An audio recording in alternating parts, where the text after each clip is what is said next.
Hey everyone, happy Tuesday. Welcome back to my channel. I am gonna just pop in here and say hi. I hope you're having a fantastic Tuesday. I videoed last week and it was really long, and I feel like this one's gonna be really long too, so just bear with me. I don't know if like the update videos or something you liked. I think I'm probably gonna put a little blurb before I even start my video about bitterness on this awesome house that I got to bid with the company. I think it was on Tuesday last week. Anyway, we got the job, so gonna be gearing up to do that fairly soon. But otherwise, everything is good. Had my first day of school last week. So welcome back to my channel. We talk about mental health, a little bit about autism, perspective, and just kind of helping me have accountability to taking care of myself. And that is something that I'm really struggling with. I think I kind of mentioned that a little bit in my last video, that I was just, and it was in my vlog that I realized you haven't really been taking care of yourself. So I'm making strides this week. I will see how I do. And then I'm trying to eat a little bit healthier. I eat healthy, it's just I don't eat enough or often, and with school and taking care of my mom, it's a lot. So I have some pictures coming in. Hopefully that will help me be a little bit more self-aware and food aware. You know who you are, so bless you. Anyway, I hope that you guys enjoy the rest of this vlog. And I think I might do some that are a little bit more, less talking and more just like me doing my self-help stuff. We'll see. We'll see if I remember to pick up the camera and be like, hey, look at me, I'm walking today, or I'm cooking and I'm eating and I'm doing what I need to do. Usually I just feel like I'm sitting in the car, blah, blah, blah, blah, blahing. But otherwise, here's a little clip on the house, and then there's me again. Bye. Se você morrar, apesar de ter um quarto, você tem que morrer atrás.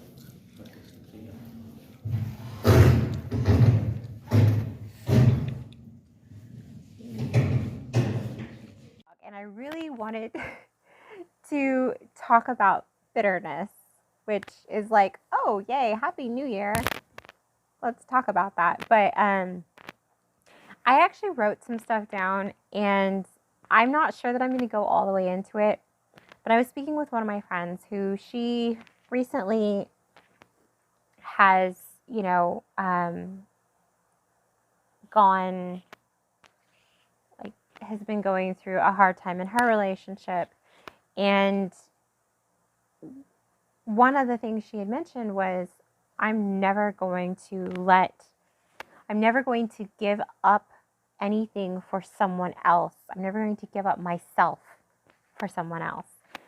And it really hit home to me that, we as women and just people in relationships as general, it's kind of non-gender specific, but it always feels like, we're giving up more of ourselves than the other. And yes, there are times in a relationship that it's 80-20 or, 40-60 or whatever. A relationship is not 50-50. It's 100%, most of the time. And I feel that when we are not giving that 100% because of feeling a sense of, oh, well, I'm doing so much and I've been doing it a long time, it creates bitterness. And that is one thing with, I have had to deal with being in a relationship with addiction, with a person that had addiction and it's very, when you're in a relationship with that person, there's a very fine line. It's the same way with like personality disorders. There's a very fine line between love and acceptance and enabling and bitterness and martyrdom. It's just this very thin line, and it's getting to know yourself outside of the person and away from the addiction, and then also seeing the person and loving the person where they're at, but truly loving them and not trying to change them, which is wicked hard. Don't get me wrong, especially when like it's so hard to watch the person that you have just poured yourself out on and they are finding their bliss at the end of a bottle or with somebody else, or they are just completely checked out, or they find more pleasure in their work than they find with you or a game or a family member. It's just, we are naturally, we desire to love and be loved. But our way of loving a person is to love them, and their good and their happiness is us feeling satisfied. But we're still kind of stuck in the whole like kid thing of, oh, well, I want this and this is going to make me happy, so of course it's going to make you happy, and why can't you just be this way? And it's a really hard thing to kind of see yourself autonomous with your partner or with your loved one, but yet still be emotionally attached to that person. So to step away, you know, to step away your control, because we don't have control over people, places, or things, but to still be present emotionally.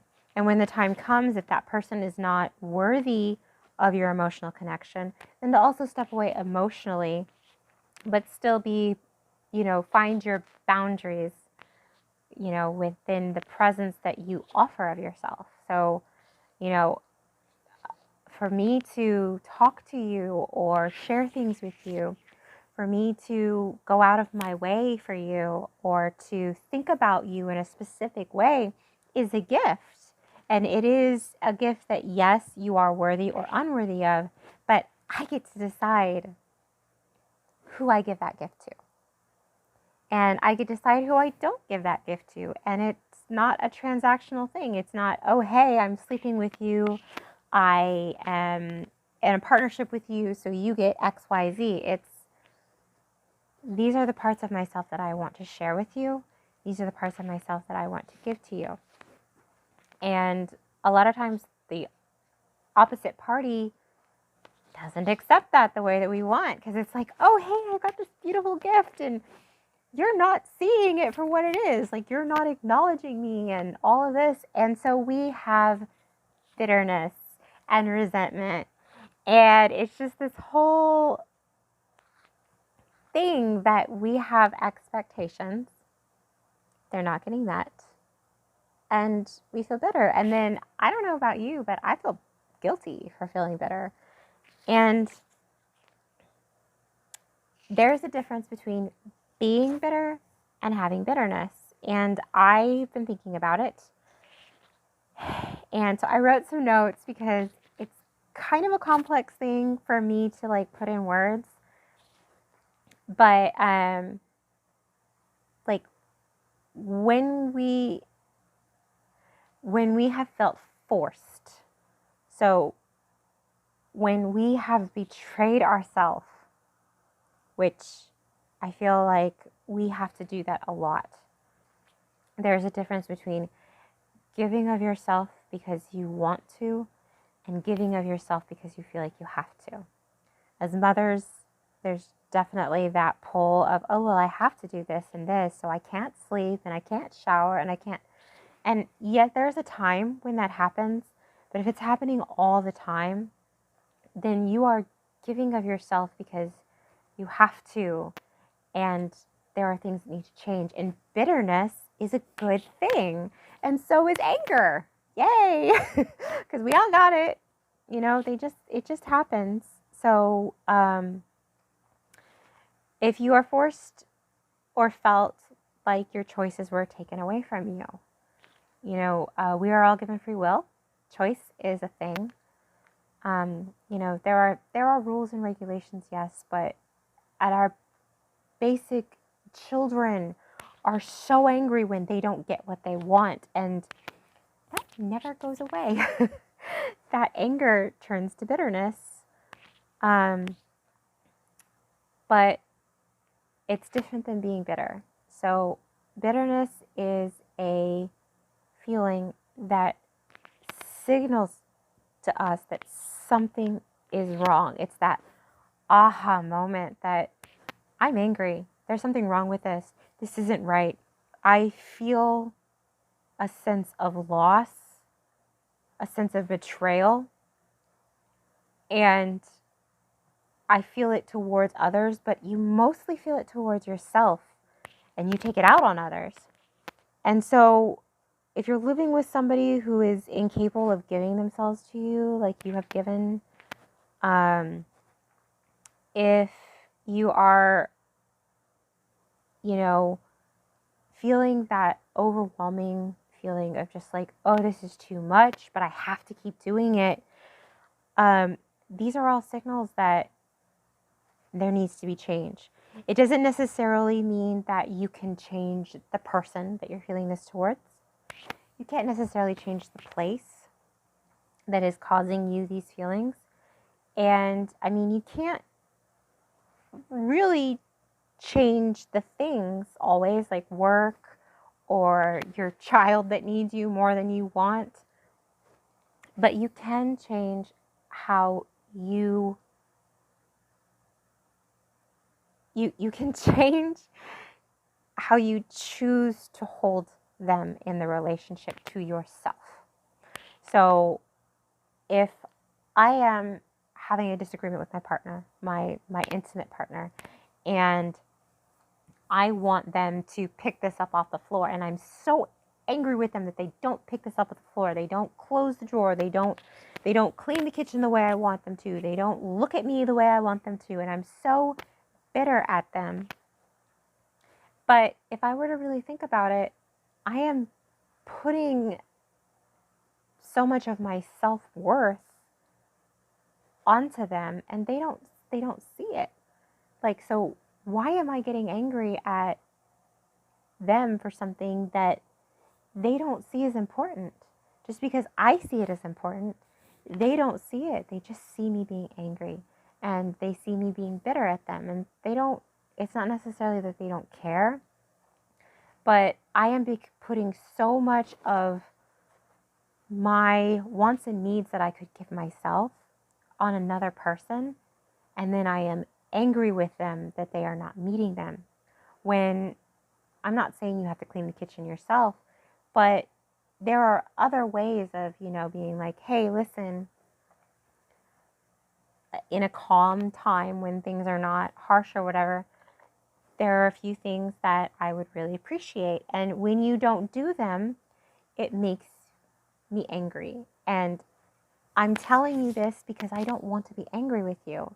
If you keep on doing it, I am still going to feel angry, but I am going to work on myself to not feel so angry. But I'm going to have to work on it because I'm struggling. So it's definitely good to tell your partner.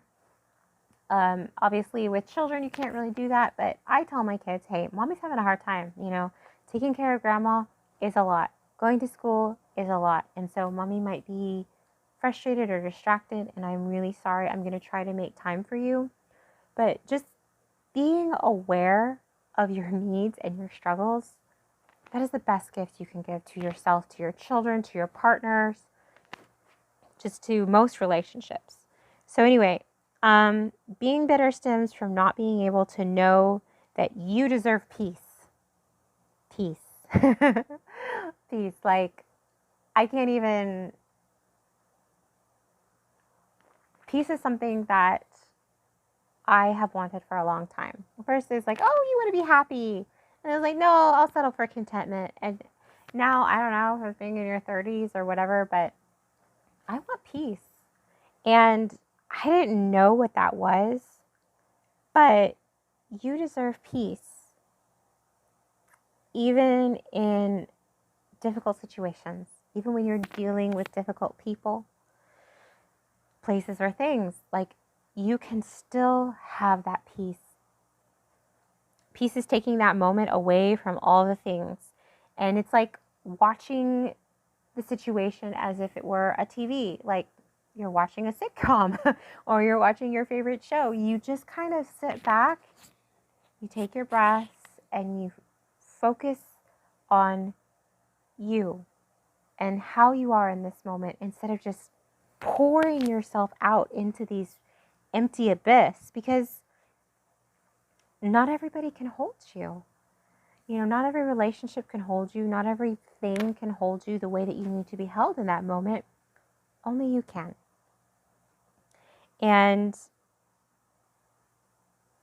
when you are aware that you are here, that I have done my best, the best that I know how to do, and no one else will ever be you. So they can be sitting there telling you, well, you're doing this wrong and you're doing that wrong, yada, yada, yada. And just breathe and be like, you know what? I am here. And what a gift that I am here. What a gift I am to you. What a gift I am to myself. That this moment, this time, no one does this. Like they don't stop and just like have that, oh, it's going to be okay when you're feeling, because we always are feeling attacked, especially nowadays with social media and people just constantly information, this bad news, this good news, this opinion, this, all of it. It's just constantly new things, just bang, bang all the time. And it's very psychologically overwhelming. And so if you think about, somebody who gets into a car accident, okay, and they have broken 6 ribs, they lost an arm, you know, they have a busted face, they have a fractured leg, and that person, if the doctor came in, they were like, oh, well, hey, good for you, you're alive. So you're going to be out here in just like a couple days and it's all going to be good. You would be like, doctor, you need Jesus. I need therapy. I'm going to be here for a while. You're on a ventilator. Can't even breathe on your own. You have to learn how to walk or use your, I don't remember what I said was missing, but basically you're in bad shape. And a day or two or 3 or 4, a week or 2 or 3 or 4 is not going to get you back to the person you were before. And when we can see that pain and when we can see that part of yourself gone, or, you know, because you have the bandages, it's okay. You know, we're like, yeah, for sure. Take all the time you need. Do the therapy. And yeah, I'm really hurting right now because, you know, 4 years ago, I lost an arm and I still have phantom arm syndrome and my ribs ache, you know, when it rains. And it's okay to talk about that, but we don't allow ourselves to talk about, I'm hurting right now, or this is hard for me right now, or dude, you are just pissing me off. We're not allowed to say that. It's considered, we don't take time for ourselves. We don't take time for our emotions. And if we do, then it's kind of it's just not considered acceptable. I'm not saying go sit in a dark room and, you know, feel your feelings. But I am saying that when things are hard, take your emotional temperature and slow down and find your peace, find your center. Even when women, they have postpartum depression, it can last up to 18 months. And that is just from 9 months of not getting proper B vitamins. And these women, they are, you know, hearing voices, don't want their babies, some of these women have been through extreme treatments just to be able to have a child. They don't even want to hold the baby. Like, that's so unnatural and it's so sad, but it's allowed because it's a condition. But if you are in a relationship that the person has emotionally hurt you, you are not, like, the first thing to do is, oh, well, go get in another relationship and figure out somebody else and it's their loss and just walk away. That's exhausting. It sounds exhausting. And the thing is you haven't found your peace, and you are bringing that bitterness that you have turned, that was at yourself for not showing up for yourself. You have turned it on that person. And the thing is that you will still have that until you find peace with yourself. Anger and bitterness provide a good little house. They're a great little house. And I know you're like, what, girl? But they are. They provide you a little house to keep your new boundaries with the people, places, and things. You have to deal with it differently. And if you have bitterness and anger to kind of support you, you can practice building. You know, we weren't born knowing how to have emotional construction. Like, we don't come with a instruction manual for emotions and dealing with the hard stuff. It just doesn't happen, which is a bummer. But, you know, when you're building a house, the cool thing is that you can put what you want in it. And at first, your walls may be fear and sadness. You may feel betrayal. Your windows, you might look out and feel just victimized. You might be critical of everyone, hate-filled and overwhelmed. You might feel inadequate, tired, and lonely in your house. But as you take time and you give yourself grace, you start to construct a new place. You can build, you can replace those windows and the doors. As you heal, you can even add on, like you can put a second story, you can do whatever you want. Your walls are excitement and peace, fulfillment and security in your self-worth. Security in your self-worth. Financial security is great. Friends, stability, security, and family, it is great. But security in your self-worth and loving your limits. Because, like, I don't know, being Superwoman, like, it's exhausting. Just saying. Your windows will be serene and content. Amused. You just look at those poor people out there being like, I used to be like that. I used to just pour myself into people that could never hold me. Your windows can be loving and inquisitive. Your garden is rest and acceptance. So self-peace, being at peace with yourself. I'm still learning what that means, but I alone can make the change. And the only change I need truly to make is to better fill myself with peace. So decorating your boundaries with peace. It's not money, food, drink, pleasure, people, work, social network. It's all work. And bitterness, we become bitter because it takes more out of us than it gives. So impatience breeds bitterness. So just be kind to yourself. You know, give yourself grace. People who have not first fulfilled themselves must do this by changing your self-talk. So, you know, when you feel, oh, well, I'm never going to do this, you know, I'm never going to give myself to another man, be like, okay, but what am I going to give to myself? What is it that I wanted from that person? Because your needs and your wants that you wanted from that person, it never goes away. The things you wanted as a child that weren't fulfilled, they don't go away. So yes, you are not going to depend upon that person, that place, or that thing to fulfill you, but what is it in you that you needed? And then find a way to bring that to you by talking to yourself. If you know, get the fork and feed yourself a heart healthy, I can and I will. I'm safe. I'm worth my own time. Oh my goodness. Like, I am worth my own time. Saying that out loud, you're like, oh, that's obvious. But no, like, I'm worth it. I deserve my own time. And I literally have to read these because I'm still learning them.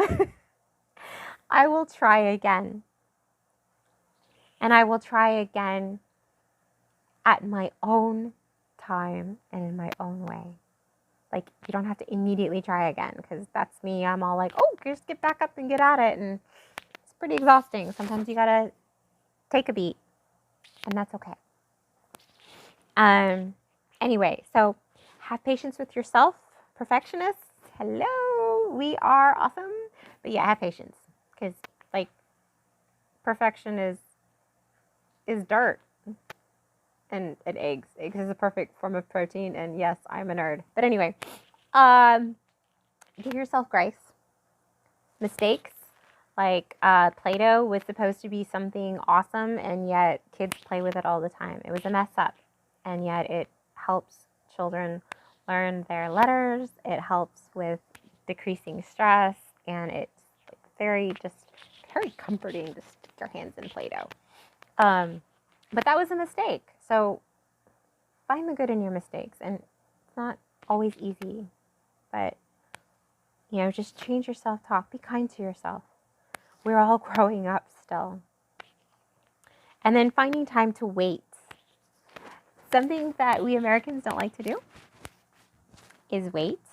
So we don't like to wait in line. We don't like to walk upstairs or sit in traffic. We don't like preparing food or our children's projects. And it's just like, ugh. But just think about all that time that you could just self-talk yourself and just be present to yourself. As you heal, you can get to decorate this house, this new house that started out with bitterness and anger and sadness and all those horrible, sad things that are real, and they happen and they are necessary. Because the thing is that when you don't have, you are so much grateful for what you have moving forward. So you can decorate your house with love and bravery. Good memories. Make good memories. Your best memories are yet to come. Accomplishments. If you got out of bed today, that's an accomplishment for some people. And believe me, sometimes my only accomplishment. And hope. Hope's going to happen again. Even if you're just hoping for hope, you're on your way. Emotions, they're like farts, ladies and gentlemen. They happen. Let them. I hope that was helpful. This is a super long video, but I guess it's like 3 weeks of me not talking. So I hope you all have decided to make some time for yourself as New Year's resolutions. I don't really do New Year's resolutions because I don't remember them. And then writing them down just seems like I feel old. So I'm just going to continue with doing my best and talking to you guys, or to myself, because I don't really think anybody's watching. But anyway, bye. And I hope you guys have a wonderful day and a great week. And I will see you next week. Bye.